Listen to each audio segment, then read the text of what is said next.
I have a visitor. I chased him down and I found him in the middle of this field. We've only plugged up a couple of times. But I feel like I know why.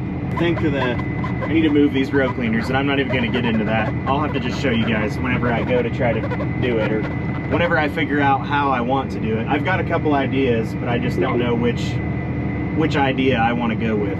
No matter what idea I go with, it's gonna be either drilling new holes or cutting and welding. So I want to make sure I'm thinking it through before I do too much. But no, so far so good. Everything's been going pretty well overall. I think I've already said it, but this field was some of our best wheat we had last year. So it has the most straw in it, and a lot of it is all twisted up because some of it fell down when we were here combining it. So I expected this field to be a little bit of a struggle, but really it's been pretty good overall. Plugged up a few times, but strip tilling on 20 inches, that's just gonna happen. Plug ups are just kind of a part of it. What are your thoughts? I am not ready to do this. So I hope that you weren't planning on asking me to do any of this. No, probably not this job. Yeah, no, this one's not very fun. So, since you're not going to teach me how to do it, can you at least like tell me why we do this and tell the people? Yeah, it's a very long-winded answer, but so we farm on 20-inch rows, which means our row units for our corn are only 20 inches apart from each other. The standard would be 30-inch in our area. It doesn't sound like a big difference, but it's a huge, huge difference when you're talking about flowing residue between your rows. In the past, we have done basically full tillage. We would run a VT or a vertical tillage tool across every acre of our ground in front of our corn planter. That works because you're essentially getting rid of all that residue, you're burying it, and that way you don't have to flow it between the rows. Well, something we ran into pretty consistently was the wind would pick up when the corn was small, and it would really set back the corn. It would tear it up, it would burn it, it would just kill it essentially a lot of times. The ground between the rows gets really hot. I mean, usually by May, we'll be hitting 100 degrees here already. Like, it gets hot fast here. So you don't get any shade, and that's why we run 20-inch rows, is because the corn, when it grows, it will start to canopy way sooner than 30-inch rows. And by canopy, I mean the leaves cross over each other and they shade out between the rows. That keeps your soil temperature lower in between the rows, it holds water better, and also it chokes out weeds faster. That's why we're on 20-inch rows to begin with. Well, we really wanted to try strip till. Not a lot of people have had much success with 20-inch strip till for the fact of getting the trash to go between the rows can be really tough. It is a strip till, but more often than not, when people talk about strip till, they're talking about a shank row unit. It'll have a shank, basically a ripper shank in the middle of it. This unit is just a coulter. So that's pretty different for most people, but with the soil types we have, we didn't feel it was necessary to run a shank across every acre. We wanted something quick, fast, that we could run across in one pass. We could lay down our fertilizer, we could clean off the row to get it warming up faster. Obviously that bare dirt warms up a lot faster than the soil does if it's got a mat of residue on it. True. So, hang on, let me make this turn. That is our purpose for wanting to strip till. We want the benefits of the shade between the rows, the conserving the moisture, but we want to get that strip cleared off and get it warming up. So that's our purpose for running this tool. And it works really well. This is our 3rd year running it. And in the 2 years before this, I mean, every acre that we've ran this across has done better, pretty well start to finish than any other method. So we've VT'd, we've limpkined, we've done a coulter chisel pass and then a limpkin pass. Every acre that we've just ran this across and nothing else, this does better. The pheasant.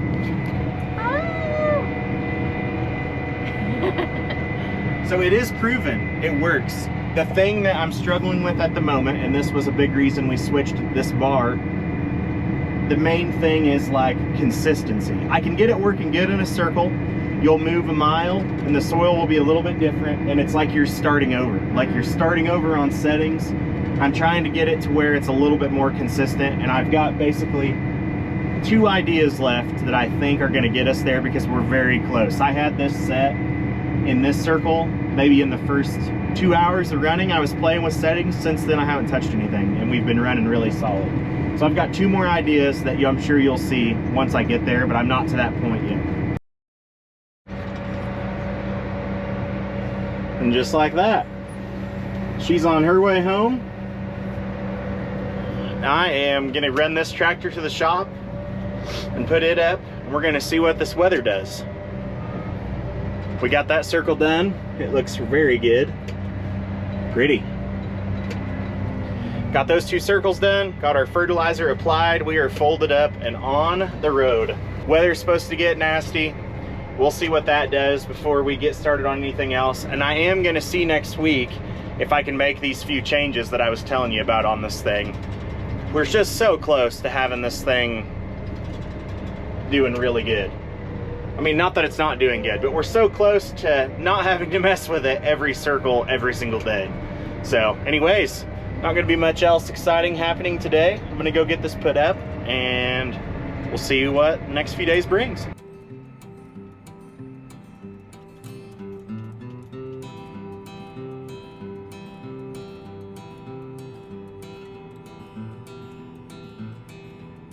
Well, hello.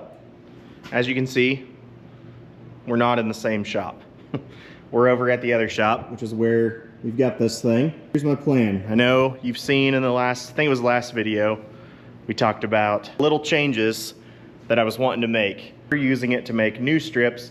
So our depth, right here somewhere, we're running this a lot deeper than what it's probably intended for. I know it says, I think it's 1 to 4 inches. We're for sure running it at that 4 inches or so. A problem I run into, these row cleaners are mounted too low. So because of the depth we're running at, and you could see the wear mark on the disc as to how deep we're running, these run out of stroke. So they can only go up so high, and then they hit a stop. So what happens is you end up running with them all the way up on the stop almost all the time. So when you hit a big pile of trash, it can't get up on top of the trash, and these hold the trash down while it cuts it. The trash just hits the front of it and it just blows up, and that's when we plug. So my plan long term, I'm gonna cut these welds, cut this mount at a sharper angle. You know, instead of like this, we're gonna go something like that, maybe 5 degrees or something. But first off, just to make sure that I'm on the right track, I'm just gonna go get some washers, and I'm gonna washer this bottom and wedge it out some. And just, that'll lift this up some, and I'm gonna run it and just make sure that that's what's going on. I got another set of springs for these rows. That way we can run dual springs and have double the downforce. So I've got 8 rows worth. I'm gonna do the 2 that are in the wheel tracks or close to the wheel tracks on each side. I'll do both of them. And then to keep everything even, I'm gonna do 2 right in the middle of the wing on each side. So that'll give me a good test. If that goes well, which I think it's going to, I'll order the springs for the rest of the bar. So that's an easy job. It'll just be taking this nut off, sliding the spring on, done deal. And sorry to leave you on a cliffhanger. They are getting started on this project, but I think plans are going to change, so you'll see that in the next vlog. Today is kind of a shorter vlog, and that's because we are almost running out of things to film for you guys without giving our whole entire giant surprise / news away. Not only is it dead of winter and spring is just now peeking its head out of the cold hard ground, but I'll give you another hint. The news that we're about to drop is pretty life-changing for us. Y'all, I'm not pregnant. Stop saying I'm pregnant. Come on, I love playing this game. Give me your guesses down below. I still haven't decided how I'm gonna film it or how I'm gonna tell y'all, but it's gonna be pretty cool, and I think y'all are gonna be pretty stoked for it too. So anyway, snowgrownoutdoors.com, we just released a hoodie the other day to keep y'all warm for the rest of this winter, so go check that out. Y'all asked and we listened. We are gonna release some really simple logo tees so that you don't have to wear a big graphic on your shirt if you're more of a simple kind of person like we are. As always, I'm really appreciating all the recent support on all of my posts. It's been really hard to post in the seasonal depression era in my head. If y'all have any questions, comments, concerns, leave them down below, and I'll have Zach answer the technical ones, and I'll answer all the rest. I appreciate y'all more than you will ever know, and thank you guys so much for watching. I will see you guys in the next one. Okay, love you, bye.